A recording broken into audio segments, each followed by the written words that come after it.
आइए जानते हैं शरद पूर्णिमा तिथि, मुहूर्त, पूजा विधि और कथा। शरद पूर्णिमा इस बार 9 अक्टूबर यानी शुक्ल पक्ष की पूर्णिमा तिथि को मनाई जाएगी। कहा जाता है कि इस दिन माँ लक्ष्मी अपने भक्तों पर विशेष कृपा बरसाती हैं। शरद पूर्णिमा का व्रत रखना विशेष फलदायी रहता है। तो आइए शरद पूर्णिमा की कथा और महत्व व पूजा विधि जानते हैं। शरद पूर्णिमा आश्विन मास के शुक्ल पक्ष की पूर्णिमा तिथि को मनाई जाती है, जो कि इस बार 9 अक्टूबर को है। ऐसी मान्यता है कि इस दिन चंद्रमा अपनी पूर्ण कलाओं के साथ होता है। पौराणिक कथाओं के अनुसार समुद्र मंथन के दौरान शरद पूर्णिमा के दिन माँ लक्ष्मी प्रकट हुई थी। ऐसा माना जाता है कि इस दिन माँ लक्ष्मी धरती पर आती हैं और अपने भक्तों पर कृपा बरसाती हैं। तो आइए जानते हैं शरद पूर्णिमा की कथा, पूजा विधि और महत्व। शरद पूर्णिमा को कोजागिरी पूर्णिमा, कौमुदी व्रत जैसे नामों से जाना जाता है। ऐसा कहा जाता है कि इस दिन माँ लक्ष्मी का जन्म हुआ था, इसलिए देश के कई हिस्सों में इस दिन माँ लक्ष्मी की पूजा अर्चना की जाती है। इस तिथि को धनदायक माना जाता है। कहा जाता है कि इस दिन माँ लक्ष्मी धरती पर आती हैं। चंद्रमा इस दिन अपनी 16 कलाओं से पूर्ण होता है। ऐसा कहा जाता है कि इस दिन चंद्रमा की किरणों से अमृत का बरसात होता है। अब सुनते हैं शरद पूर्णिमा की कथा। हर महीने में पड़ने वाली पूर्णिमा तिथि पर व्रत करने से भगवान विष्णु और माँ लक्ष्मी की विशेष कृपा प्राप्त होती है। माँ लक्ष्मी और भगवान विष्णु का आशीर्वाद प्राप्त करने के लिए एक साहूकार की 2 बेटियां महीने में आने वाली हर पूर्णिमा को व्रत किया करती थी। इन दोनों बेटियों में बड़ी बेटी पूर्णिमा का व्रत पूरे विधि विधान से किया करती थी, जबकि छोटी बेटी व्रत तो करती थी लेकिन नियमों में उस तरह से पालन नहीं करती थी। नियमों का आडंबर मानकर उनकी अनदेखी करती थी। जैसे ही दोनों बेटी बड़ी हुई, साहूकार ने दोनों बेटियों का विवाह कर दिया। बड़ी बेटी के घर समय पर स्वस्थ संतान का जन्म हुआ। छोटी बेटी को भी संतान हुई, लेकिन उसकी संतान जन्म लेते ही दम तोड़ देती थी।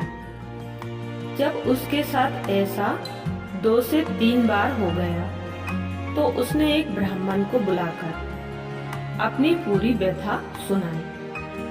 साथ ही इसका उपाय बताने के लिए भी कहा। उसकी सारी बात सुनकर और कुछ प्रश्न पूछने के बाद ब्राह्मण ने उससे कहा कि तुम पूर्णिमा का अधूरा व्रत करती हो, इस कारण तुम्हें व्रत का पूरा फल नहीं मिल रहा है और तुम्हें अधूरे व्रत का दोष लगता है।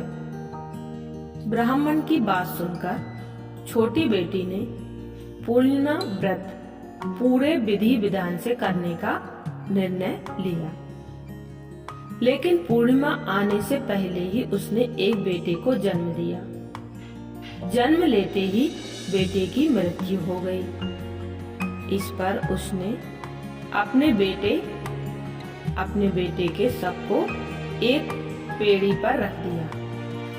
और ऊपर से एक कपड़ा इस तरह ढक दिया कि किसी को पता न चले। फिर उसने अपनी बड़ी बहन को बुलाया और बैठने के लिए वही पीढ़ा दे दिया।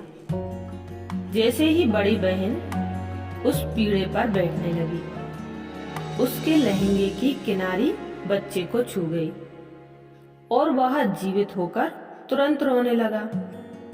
इस पर बड़ी बहन पहले तो डर गई और फिर छोटी बहन पर क्रोधित होकर उसे डांटने लगी कि क्या तुम मुझ पर बच्चे की हत्या का दोष और कलंक लगाना चाहती हो?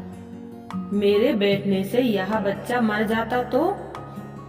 इस पर छोटी बहन ने उत्तर दिया, यह बच्चा मरा हुआ तो पहले से ही था दीदी, तुम्हारे तप और स्पर्श के कारण यह जीवित हो गया है।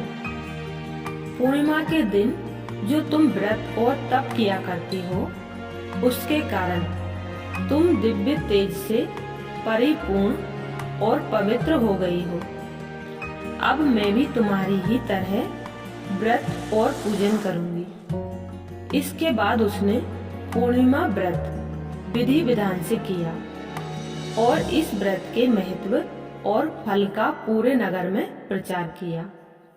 जिस प्रकार माँ लक्ष्मी और भगवान विष्णु ने साहूकार की बड़ी बेटी की कामना पूर्ण कर सौभाग्य प्रदान किया, वैसे ही हम पर भी कृपा करें। अब जानेंगे शरद पूर्णिमा की पूजा विधि। शरद पूर्णिमा के दिन सुबह जल्दी उठकर स्नान आदि करने के बाद अपने इष्ट देव से व्रत का संकल्प लें। ध्यान रखें कि पूजा के स्थान को अच्छे से साफ कर लें। इसके बाद माँ लक्ष्मी और भगवान विष्णु की प्रतिमा स्थापित करें। इसके बाद मूर्तियों को उसके आसन पर रखकर जल से पवित्र करें। इसके बाद उन्हें गंध, अक्षत, पुष्प, धूप, दीप, नैवेद्य, तांबुल, सुपारी और दक्षिणा आदि अर्पित करें। इसके बाद पूजा और व्रत का संकल्प दोहराएं। याद रखें कि भगवान की प्रतिमा के सामने शुद्ध घी का दीपक जलाएं। साथ ही माता पार्वती और भगवान विष्णु को सफेद या पीले रंग की मिठाई से भोग लगाएं। साथ ही उन्हें लाल और पीले रंग के फूल अर्पित करें। शाम के समय चंद्रमा निकलने पर मिट्टी के 100 दिए या अपनी सामर्थ्य के अनुसार दिए गाय के शुद्ध घी से जलाएं। साथ ही रात के समय छोटे बर्तन में खीर रखकर उसे चंद्रमा की रोशनी में किसी छलनी से ढककर रख दें। अगले दिन ब्रह्म मुहूर्त में स्नान आदि करने के बाद माँ लक्ष्मी को खीर अर्पित करें और फिर प्रसाद के रूप में परिवार के सभी लोगों के साथ खीर का भोग ग्रहण करें। अगले वीडियो में हम जानेंगे कि करवा चौथ कब है और उसकी संपूर्ण पूजा विधि विधान सहित